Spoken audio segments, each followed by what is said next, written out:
Trump otsereisil Hiinasse näitas just, et terror on jõudnud Euroopasse selle ukse kaudu, mida nende enda juhid on teeselnud mittenägevat. Energia, kütus ja sõjaline sõltuvus. 14. mail 2026 pani Hormuzi väina sulgemisest tekkinud kriis Brüsseli raske õppetunni ette. Sest seesama Euroopa, mis veetis nädalaid Trumpi kritiseerides, tormab nüüd kaitsma lennukeid, maanteid, rafineerimistehaseid ja kaubateid, mis sõltuvad Ameerika jõust. Ja see näitas selget alandust valitsustele, kes tahtsid näida üleolevatena. Samal ajal, kui Washington ja Iisrael seisid silmitsi Iraaniga maailma energeetika kõige tundvikumas punktis. Ma räägin sulle sellest kõigest kohe, aga nüüd tahad sa kindlasti kanalile tellijaks hakata, et olla hästi informeeritud, saada reaalajas infot ja nautida parimat ajakirjanduslikku kvaliteeti, mida kunagi nähtud. Usaudus versus standard, Milson Alvis. Kriis algas siis, kui sõda Iraani vastu peatas liikumise Hormuzi väinas ja mõjutas otseselt ülemaailmset varustamist. Rahvusvaheline energiaagentuur teatas mais, et rohkem kui 10 nädalat pärast Lähis-Ida sõja algust põhjustasid Hormuzi väina kaudu toimunud tarnete kogunenud kaotused naftavarude rekordkiiret vähenemist kogu maailmas. Euroopa võis küll nuriseda ameerikaliku stiili üle, kuid ei saanud mööda vaadata tõsiasjast, et tema energiajulgeolek sõltub endiselt Ameerika Ühendriikide sõjalisest võimekusest. Kõige valusam löök tabab lennukikütust. Reuters teatas, tuginedes rahvusvahelise energiaagentuuri andmetele, et lennukikütuse import Lähis-Idast Euroopasse langes märtsis 330 000 barrelilt päevas, vaid 60 000 barrelini päevas aprillis. Agentuur märkis veel, et Euroopa peaks asendama vähemalt 80% eelistatavalt 90% kaotatud mahust, et vältida puudujääki suvel. Kuid Euroopa netoimport ulatus aprillis vaid 70%-ni märtsi tasemest. Lihtsas keeles öeldes püüdis Euroopa väita, et kriis pole nende probleem, kuid nende lennukid hakkasid sõltuma kallistest, aeglastest ja ebapiisavatest alternatiivsetest marsruutidest. Brüssel tundis tagasilööki juba enne, kui tunnistas probleemi ulatust. Euroopa energiavolinik Dan Jorgensen juhendas Euroopa valitsusi võtma kasutusele õigeid ja korrastatud meetmeid tarbimise vähendamiseks, sealhulgas kaugtöö, kütuse ratsioneerimine, autovabad pühapäevad ja hooldustööde edasilükkamine rafineerimistehastes, et hoida tootmistöös. Põhjenduseks toodi nafta ja maagaasi hindade tõus pärast sõda Iraanis ja Hormuzi sulgemist. Euroopa, mis armastab rääkida strateegilisest autonoomiast, pidi naasma 70ndate kriisihõnguliste meetmete juurde. Vähem sõitma, vähem reisima ja kütus säästma. Hispaania sai selle õppetunni kõige tugevamaks näiteks.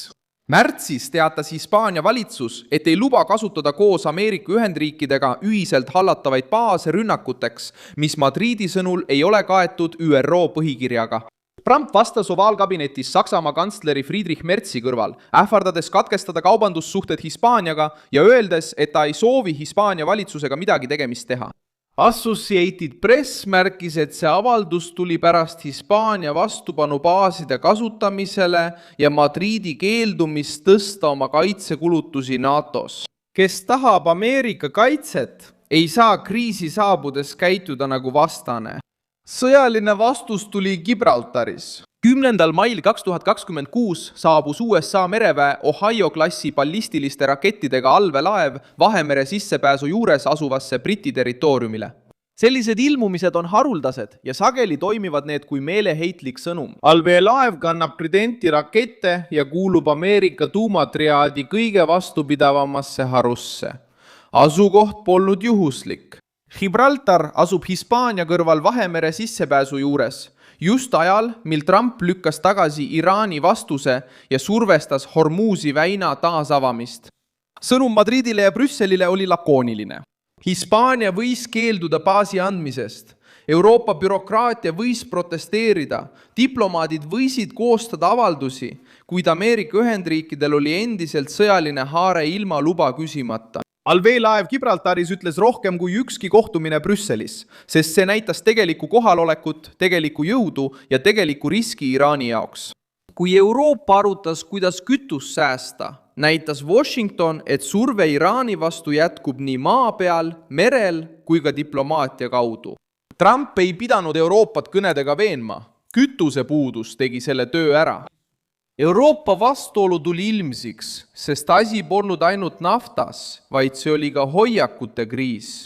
Aastaid oli osa Euroopa eliidist harjunud Ameerika Ühendriike avalikult kritiseerima, kuid otsustavatel hetkedel neist sõltuma.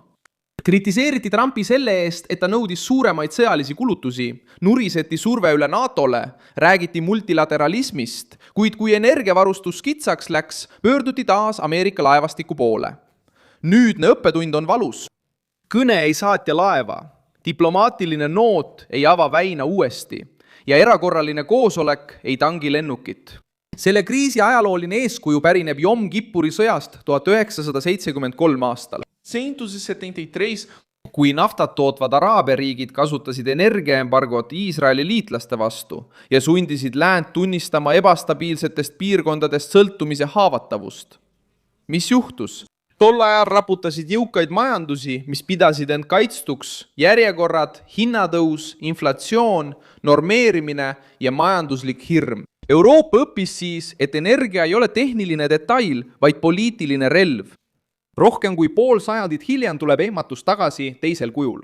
Raskeks ei tee olukorda mitte ainult naftabarrel, vaid ka lennukikütus, merelogistika, rafineerimisvõimekus ja sõjaline kaitsemarsruutidel.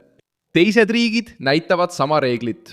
Japaan, mis sõltub tugevalt imporditud energiast, käsitleb mereteid kui rahvusliku ellujäämise küsimust, mitte kui ideoloogilist arutelu. Lõuna-Korea teab, et kaubandus, energia ja kaitse käivad käsikäes, sest nad elavad tõeliste ohtude keskel. Iisrael on õppinud, et ainult väliste lubaduste peale lootmine on surmav risk ning seetõttu ühendab nad iseseisva kaitsevõime tugeva liiduga Washingtoniga. Paljud Euroopa pealinnad on aga püüdnud müüa illusiooni, et nad võiksid vähendada sõjalisi kulutusi, karistada omaenda energeetikatööstust, sulgeda rafineerimisvõimsusi ja sõltuda kaugetest tarnijatest. Ja lisaks sellele pidada Ameerika Ühendriikidele moraali lugemist. Hormuzi kriis lammutab selle illusiooni, sest paneb iga valitsuse silmitsi küsimusega, millele Brüsselis keegi vastata ei taha. Kes tagab kütuse, kui marsruut suletakse? Nüüd on järgmine samm see, et Euroopa püüab aega võita.